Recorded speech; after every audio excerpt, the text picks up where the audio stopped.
السلام علیکم حاجی عبدالباری صاحب څنګه؟ سلام ستړی مشه ساله وایي د سره جوړیا په خیر یې جوړ یې طبیعت ښه دی.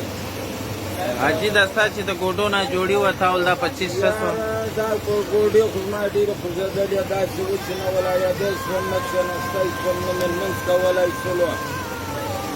په یو نیم کال مې په دغه صدر انکل هسپتال نه دی په دا کې علاج وکړي لطیف صاحب نومېدی 800 روپۍ فیس وروره هر وخت به ورتلم هسې وروره دوايانې به راکولې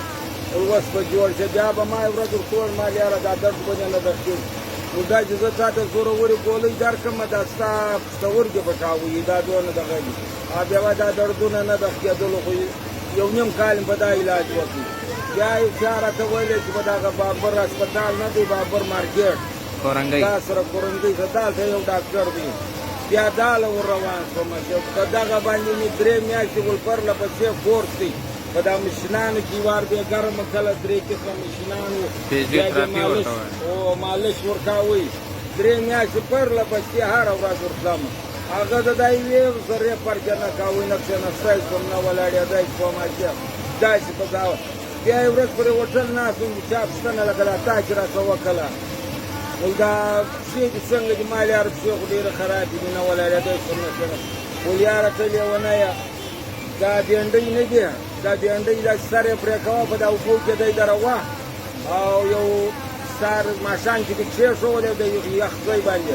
سهار یې دا اوبه څښه یا یو 2 3 کڅه سهار وختي خوره په سترګو یې ولاکه ووینه دا د کلشیم یې کم شوی دی د داسې دا دردونه دي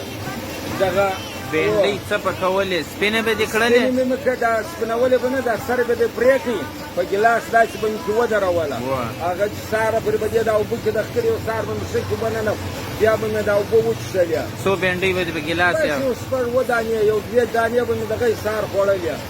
یاره یوه ته مې دا وکړي دغه دې اوس پښې روغې رمۍ شولې نه بیا درد مې لیدلی دی نه مې نه مې لمونځ کوی شو یوه خوا مې نه شوه کولی روغ رمۍ شولم هسې وروره هر چا ته که دا تکلیف وي دا د ګوډو بس بل علاج یې نشته نه وروره د ډاکټري علاج شته نه یو شی شته بس وروره موږ به هم سواد د هغه سړي له زه دی دعا کوم چې دا کوم ما چې دا خبره وکړله هره ورځ چې وروره په هر لمانځه کې دعا ورله کوم خدای دې اباد کړي وروره خوا دې وروره اوس په جمع کې ولاړې وروره کرسۍ به راسره ونه به وروره لمونځ کوو خیر خیرت شولو او اوس تا خو کرسۍ د باتروم او د مسجد د هر شی ده او باتروم کې کرسۍ ولګوله چې وروره دا د هغه لپاره اوس د هره څخه روغ رمۍ سړی شوم ولاړېدی شوم کښېنستی شوم نن بیا درد لیدلی هر چا ته که دا د پښو د هډو درد بس تر بینډۍ بالا علاج یې نشته بینډۍ یوه ورځ کې بیا پایم ورسره خوري پایم ځای ته ده بس نو چې نور ډاکټري علاج دې نه کوي دا پیغام و د حاجي صاحب چې څو وخت مخکې مریض و د پښو ته نن ورځې دا خبره راته وکړله خو برل د دې مرض دا تجربه اسانه ده یو ارزانه سبزي ده